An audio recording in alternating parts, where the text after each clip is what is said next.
When I was 19 and a sophomore in college, I had a boyfriend I thought I really loved. Looking back, maybe it was just teenage puppy love infatuation. Not sure, but I guess it's not important. I know I'm very biased and what I want is what's best for my daughter, but I think my feelings are getting in the way of that. I had been with Tom for about 8 months at that point. He was on the baseball team and very popular. But one day I discovered I was pregnant and told Tom. He freaked out and got super pissed. He demanded I get an abortion, said he would not stay with me otherwise. He did offer to pay the full expenses of it though. So I went to the clinic and I couldn't do it. I'm very pro-choice and told myself the logical thing to do would be to have an abortion. But when it came down to it, I just couldn't do it. I admit part of it was that I was afraid, but I also felt an attachment for my baby. The thought of getting rid of him / her made me feel like throwing up. So I told Tom that I did love him and I wasn't trying to trap him, but I simply couldn't have an abortion. Maybe we could look into adoption, but abortion was out. Tom said he had never loved me, and while I was fun, I was now causing him too much trouble for him to bother with me anymore. And I was right, I wasn't going to trap him. He said I was free to choose to keep the baby, and he was free to choose to have nothing to do with me or it, and to not even think of trying to get child support from him. I won't go into details, but Tom made it clear he would make life as miserable as possible for me if I tried to contact him again, get child support, etc. Maybe it was wrong to do, but I figured all that trouble and drama just wasn't worth it and I would make my own way. I was, however, devastated and completely heartbroken. I admit it really me up. I never spoke with or saw Tom again. I did consider adoption, but in the end, long story short, I chose to keep my child. Faith is 4 now. It's been a long and hard road, but I graduated college and got a job. We live in a tiny apartment and finances are tight, but we make do. I love Faith like crazy and I do not regret the choice to keep her whatsoever. She makes me a better person and we have a good life. However, 3 days ago I received a letter in the mail. It was from Tom. Inside the envelope was a letter and a check for $3,000. This is what the letter said: Vika, I know this is coming out of nowhere and I'm sorry, but I didn't know a better way to do this. I am so sorry for how I acted 5 years ago. I was selfish and a complete fool. I know that doesn't begin to cover it. These past 5 years have really had an effect on me. I got a job at Restraint. I started hanging out with different people. Good people instead of college jocks. I know I ran from my responsibility and I treated you with callous cruelty. I know I can't undo what I did, but I want to make it right. Here is a check for $3,000 for Faith. I know that doesn't begin to cover what her expenditures have been, but I wanted to show I am serious about what I'm about to say. I want to be a part of our daughter's life. I will go as slow as you like. I would very much like to set up regular child support payments as well as pay off whatever back child support I owe you for the past 5 years, including hospital appointments during your pregnancy. I know I don't deserve it, but I want to meet my daughter and be a part of her life in whatever way I can. I want to help her and I want to help you and start making up for the terrible way I acted. Here is my contact information. I am willing to do what you ask of me. Thank you for your time. Tom. I was blown away.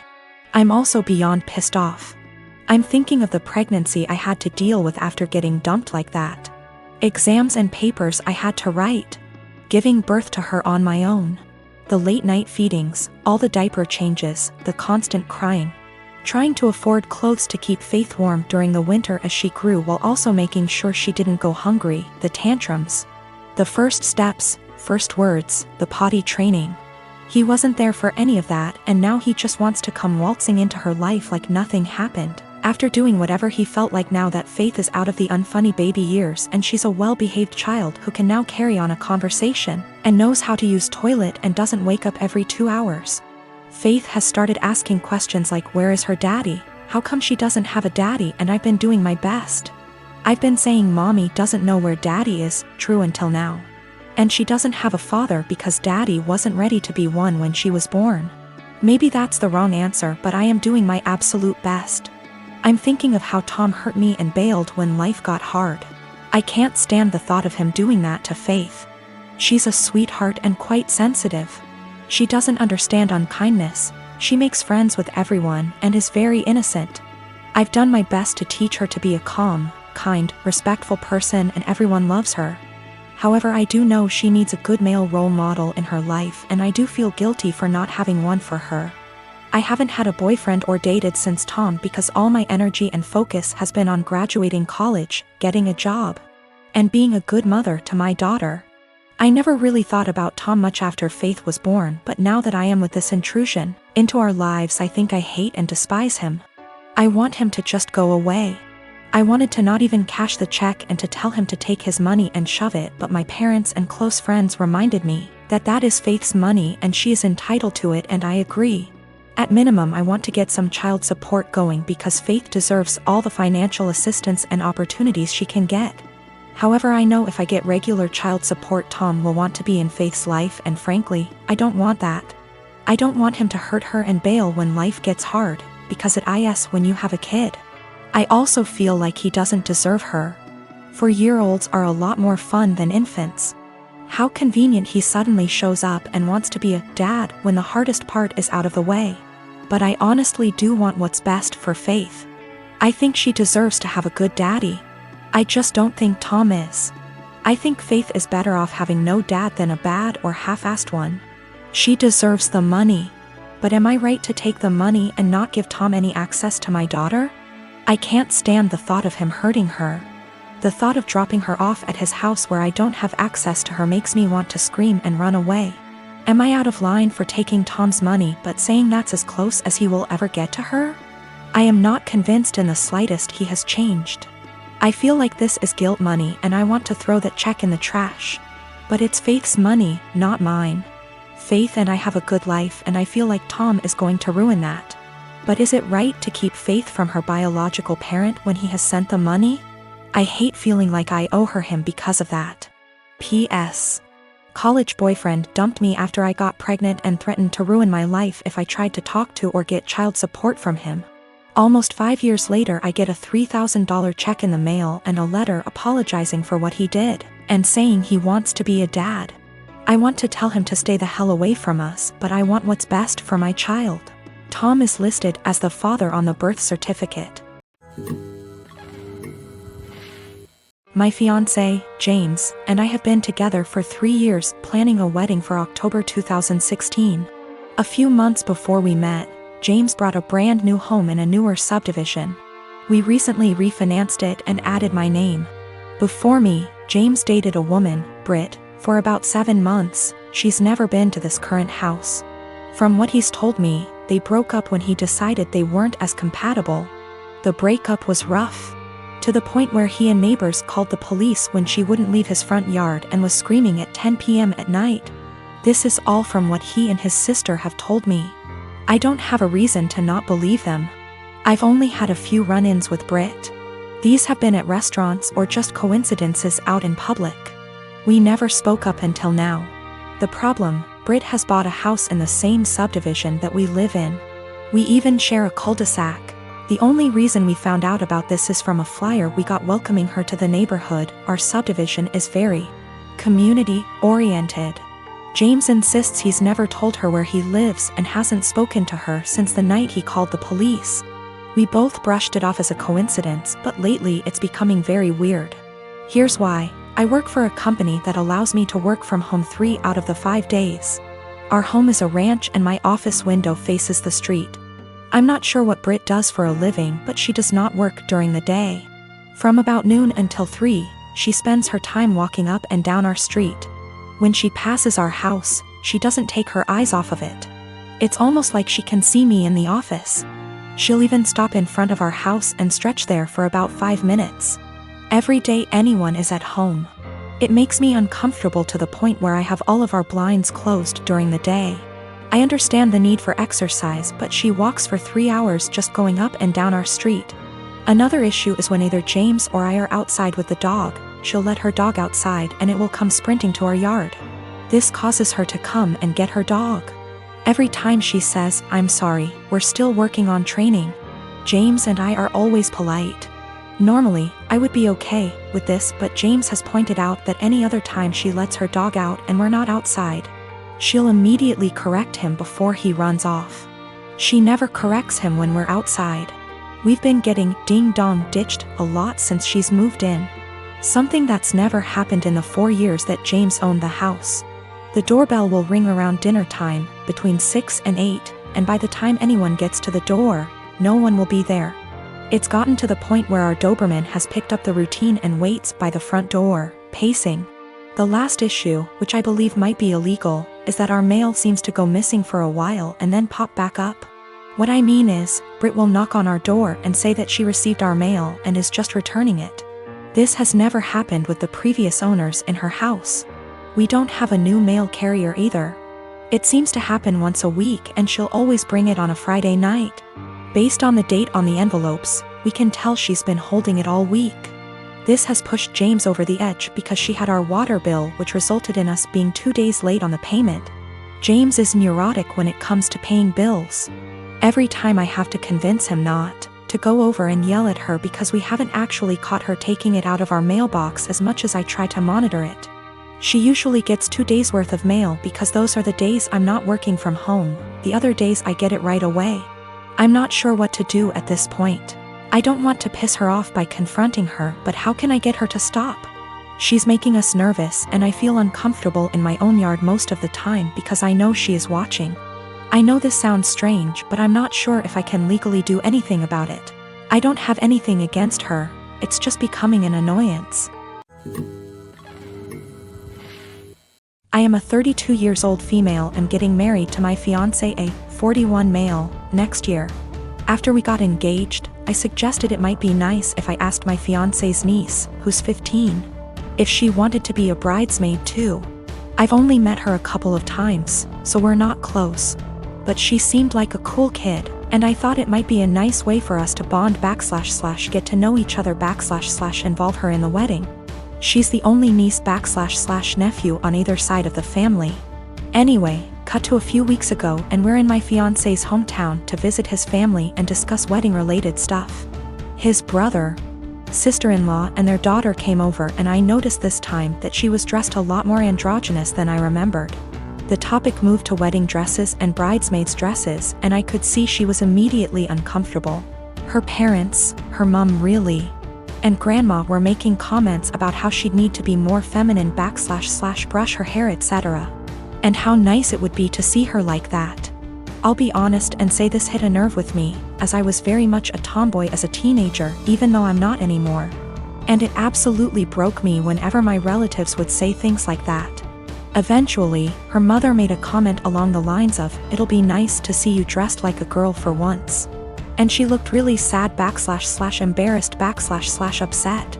In response, because that really hit a nerve, I immediately told her that my maid of honor would be wearing a trouser suit for the wedding and not a dress, and that I'd given all the bridesmaids the option of wearing anything they want as long as it's in the wedding color. To make things easier, I pulled out my phone and started showing her photos of the ideas my friend had sent me, the jumpsuit, culottes, a trouser suit, a tailored tux etc., and let her know that she could pick anything at all she wanted. She could even wear jeans and trainers if that made her comfortable, and that it's a wedding, not a fashion show. My niece perked up a bit when I said that, but her mom looked really pissed off. She's since asked my fiancé to pressure me into getting all the bridesmaids' dresses so their daughter will have to wear one, which... No. My husband doesn't give a shit what she wears, but obviously also doesn't want his family and me to be arguing on the wedding day. I don't want to back down because I know what it feels like to be pressured into wearing something that makes you uncomfortable. But on the other hand, I know it's only for a day and it'd make the family happy. My sister was set to marry a guy who was a complete douchebag. He seemed like a nice catch to any outsider. He was tall, handsome, very confident, a doctor. Basically the sort of guy any woman would swoon over. Unfortunately, he was a sociopathic, unrepentant narcissist, devoid of any empathy, who would take out his anger on anybody he felt beneath him and seemed to enjoy doing it. You know how basically they say, don't look at how your partner treats you, look at how he treats others. And that's how he'll eventually treat you. My sister didn't pick up on that. I picked up on it early. This guy was really mean. would berate and insult people for the smallest thing, and would lose his cool with anybody who looked at him the wrong way. He started doing it to me, and I told my sister early on, this guy's an asshole. She was like, Nah. You two will eventually get along, you just got off on the wrong start. I told him I've seen him do that to other people, but she seemed to think, oh, but he's nice to me, I'm the special one. Maybe I can change him. Or I have no idea what she was thinking. After about 2 years together, when they were engaged, the cracks were evident. My parents loved him, his dad and my dad go way back. They both went to the same medical school together and have been close friends for decades. Her fiancé is also good friends with my 2 older brothers. After 2 years, my sister was realizing this guy was an asshole. He's always been an asshole, and he won't change. There was a really painfully obvious example one day when we were having dinner, and my sister's fiancé and my dad were having a discussion about something political. My sister tried to offer her opinion into the discussion, and they both snickered. Then this guy just started berating her and ripping into her in front of everyone, making her feel this small. I could sense her pain. She was just quiet and just sat there taking it. I was thinking, what are you doing with this guy? He has no respect for you. He has no love for you. Another time our family was at this dinner function where a lot of big people were around. My sister's fiancé completely left my sister alone at the table with me, and was sitting at this other table with 2 women, very obviously flirting with them semi-drunk. He just left her all alone at the table. I asked her what was wrong, why was he ignoring her? She told me they had had an argument earlier and this was his way of punishing her. You see what I mean when I say this guy is a complete sociopath? My sister and I are really close, and even though I'm younger by far, little brothers aren't devoid of wisdom. And I've been urging her from day one to break up with this guy before she gets in too deep. Well, now that she'd spent 2 years with him and was engaged, she was obviously in too deep. And she used to tell me about all the outbursts he has, how he treats her with no respect. We often had long discussions, just me and her, where she'd spill open like a can of beans and just divulge all the bullshit that he's put her through recently. Sometimes she'd cry and I'd be there to help her out, but she still seemed to want to stick with him. She actually convinced herself that he loved her behind all that horrible treatment, and couldn't pull herself to cancel the engagement, what with our parents, his parents, everyone counting on it. She knew they'd all say she's crazy, turning down this smart, handsome doctor. I kept urging her to break up, but she stuck with the he'll change or he loves me deep down excuses. It all came to a heads when one day she very publicly exploded at him. We were having a huge dinner, both sides of our families, and I was sitting next to him. He kept bullying me the entire night. Move your elbows over, couldn't you wear something a bit more presentable? Stop sticking your hand out like that, it's rude, don't you think you've had enough of that? If I asked him to pass a bowl or the sauce or something, he'd hand it over but then pull away and be like, say please, say thank you. He was smiling the entire time, laughing. My 2 older brothers were also snickering. They didn't seem to mind this guy was publicly bullying me and having fun with it. He and my dad started having one of their conversations again, and my dad started airing out all his general frustrations and disappointments regarding me. And they started both talking about my life openly in front of me. Her fiancé then turned to me and started openly lecturing me, and when I tried to ignore him, hey, are you listening to me? What's the matter with you? Your dad never taught you any respect? My sister just then basically exploded. She was sitting at the other side of the table, guessing she didn't want to be near him, but she was watching what was going on the entire time. My sister just then basically exploded. She was sitting at the other side of the table, guessing she didn't want to be near him, but she was watching what was going on the entire time.